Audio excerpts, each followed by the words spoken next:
Somebody please help me understand why one piece of paper would get me denied for food stamps. I am a single mom of 7, and I just got denied for food stamps because I couldn't get one piece of paper signed saying how much I was receiving from someone for a month. So yes, one piece of paper. I have turned in my income. I have turned in every piece of paper they have asked for. I have turned in my housing. I have turned in my bills, what I have and what I don't have. And I have been denied as a mom of 7 for food stamps because I couldn't get one piece of paper. Someone tell me, is this legal? Someone tell me, is this how it works in your state? I turned in everything on my side, but because I have one piece of paper missing that is not in my control, I've been denied for food stamps. So listen, I'm gonna need you guys to run up the videos because obviously we gotta get it done. Because yeah, I Spark. I don't really DoorDash anymore because they don't really make a lot of money. And then I make my t-shirts. So listen, if you need a t-shirt, a mug, a cup, a sign, hit me up. You can DM me at any of my social medias. Or if you know my number, hit your girl up. But yeah, one piece of paper stopped me from food stamps, but that the one monkey don't stop no show. Let's go. I got a DHS letter in the mail this morning and I just now opened it. And somebody reported me to the state of Michigan because I'm making money on TikTok and I drive a 2024 BMW.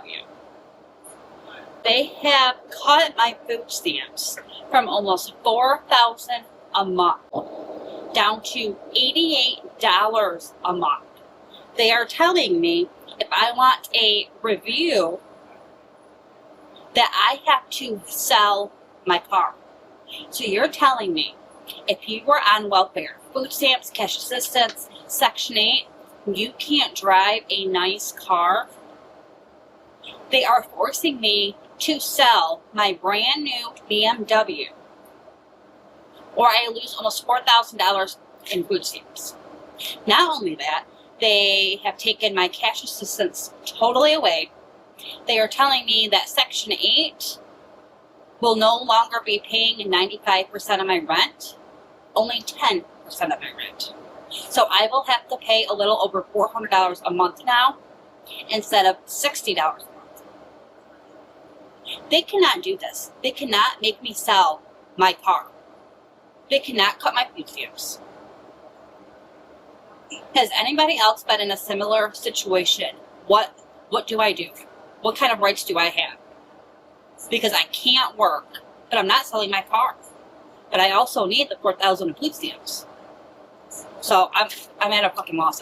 They're stealing your stamps. I just broke down saying someone stole all my money. Thieves are getting away with millions of dollars. Food stamps wiped off of your EBT card in seconds. I knew I had money on my card. From this DHS worker allegedly caught changing PIN numbers to buy groceries for herself, to skimmers waiting for you to swipe at the counter. A big inconvenience. The Shade Room is getting down to the bottom of it and what the feds need you to do before you use your EBT card again. I'm Justin Carter. This is TSR Investigates.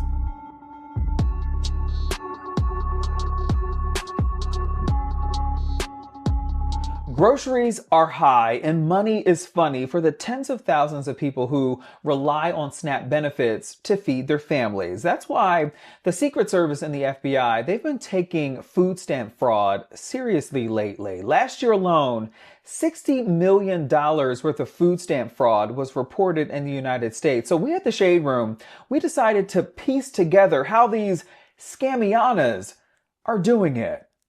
Don't be fooled by the warm smile. What police say 57-year-old Nadine Jean-Baptiste did was stone cold. She was a principal clerk at the Department of Human Services in Rhode Island for over a decade. She supervised customer service assistants and had full access to EBT printing machines there. She knows the system. This is a big inconvenience. For 4 years, police say Nadine accessed people's personal information to check their EBT card balances. She then went in and changed their PIN numbers so that she could use their cards. 408 of them since January 2020. And investigators were onto her heavy. Here she is in June 2024, leaving a local market after using somebody else's EBT card. In July, she conducted 3 phone balance inquiries on another EBT card before going on a food run at a Stop and Shop. And here she is again at BJ's. The card she was using belonged to a man that was in jail.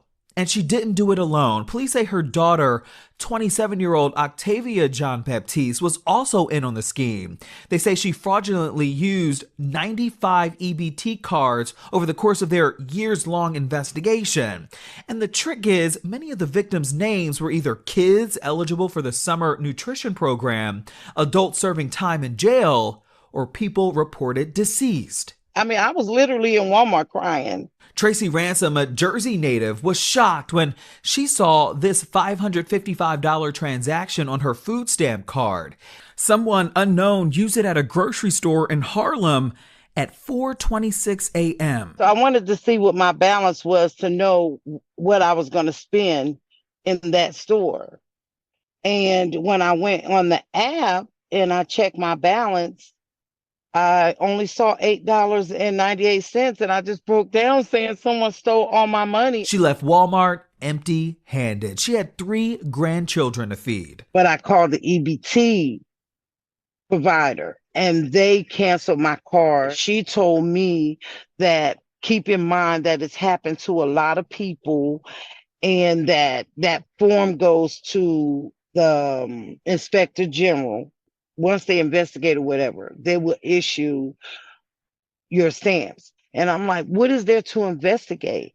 She is still waiting for her replacement funds. And so is Takoya Jordan from Lithonia, Georgia. She has 4 kids herself. I knew I had money on my card. Somebody stole over $500 in funds from her on the same day, October 5th. So I went on the app and I saw that 4 different transactions from a store in Bronx, New York at 5:36 a.m. on October 5th. They was like over $120 transactions each.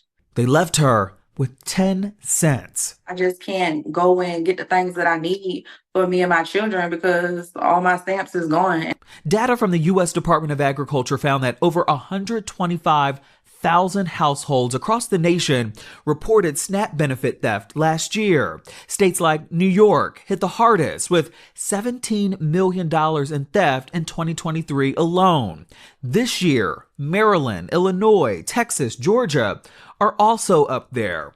Here's Karen Ransom, special agent in charge for the U.S. Secret Service. But a lot of times what we see is that EBT and other payment card numbers are typically re-encoded onto phony cards that have magnetic strips that allows an individual other than the card holder to make purchases and in some cases withdraw cash.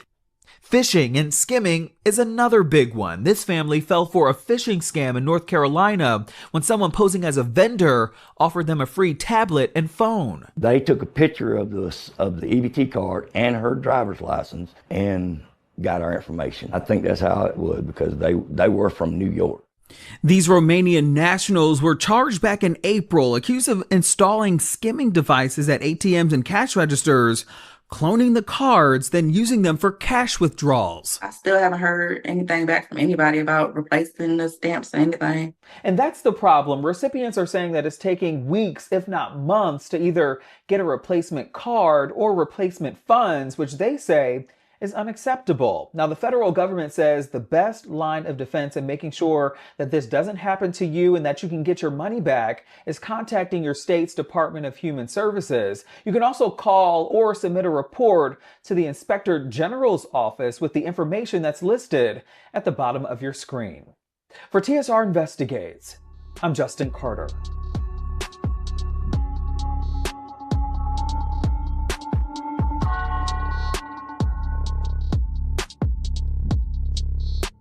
Hello, roommates, and thank you for watching our YouTube channel. Do you want more TSR Investigates? Be sure to subscribe and check us out at theshaderoom.com. American healthcare is truly criminal. It's like robbery. So last month, I landed myself a nice little visit to the emergency room for a few hours. Long story short, I picked up my dog, who is over 100 pounds. I picked him up with bad form. Did not use my legs, just picked him up, and I thought my back gave out.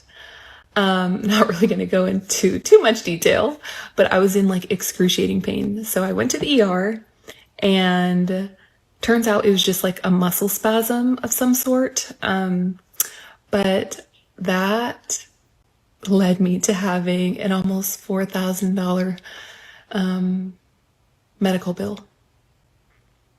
Do you want to know what a big chunk of that $4,000 was? The IV bag. You know the IV bags? They're like this big. Yeah, I had an IV bag. They charged me $1,143.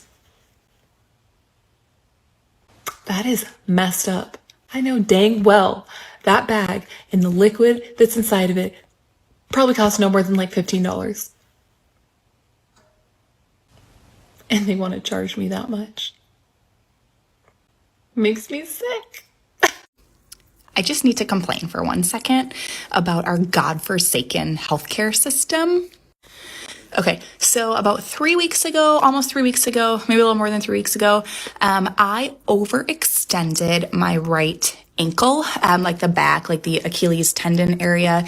My amazing kitty tripped me when I was going up the stairs to the basement or from the basement. And hello, there he is. Thank you, that amazing kitty. I overextended my ankle while I was trying to regain my balance. Since then, it has been increasingly painful, but I don't go to the doctor for myself because, for one, I don't have the time with the kids and work and everything else. It's hard for me to take time out of my day to do those things. But for two, even if I wanted to go to the doctor, I can't afford to. So I am making, in my professional career right now, I am making more than I ever have previously in the other jobs, which makes sense because I've been at this place for almost 9 years and I have a role in management and my salary it's decent, but I'm still, with having kids and a mortgage and the bills and all of that, I'm still very highly debating getting like a weekend job to help pay my bills. So I'm not rolling in dough by any means. But I do have health insurance through my place of employment. So I pay my insurance every paycheck. I have a pretty high deductible. So there's that. But when I had COVID back in January and I went to urgent care to get swabbed, after insurance, I paid over $500 out of my pocket for that COVID test. And I get it. I work in healthcare, animal healthcare, but healthcare nonetheless. So I get that there's a fee. You go to the clinic and the technician does the swab, and then you have to pay for the doctor's time, and then you have to pay for the lab charges, and the clinic then has to pay the lab for them to run the tests, and they have to recoup those costs. I get how all of that works, but I can't afford, as a 38-year-old woman, I can't afford to go to the doctor to have my ankle looked at because they're going to want to take an x-ray. They're going to want to do all of the things. And I simply just can't afford it. I can't afford to have it looked at. And don't come at me. I know you're going to come in the comments and say the more I walk on it and the more I do all the activities on it, I'm just going to make it worse. I know all of that. And I'm not going to be able to afford to get it fixed at that point either. This is more for me to vent and kind of bitch and moan at the godforsaken state that our shitty country is in when it comes to, their citizens and healthcare and all of the things. It should not cost me $500 out of pocket for a COVID test when I have insurance. I don't get it. I don't get it. And I need it looked at.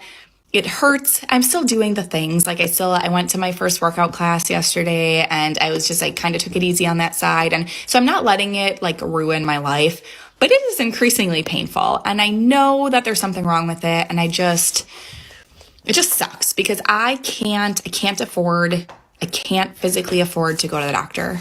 How are other people making this happen? How do you prioritize your own health care? What are you doing? What are you doing to afford to go to the doctor? Because I need those tips and tricks. It's getting bad. It's getting bad. It makes a crunchy noise when it's bad. So help me. What do you do? How are you affording to live right now?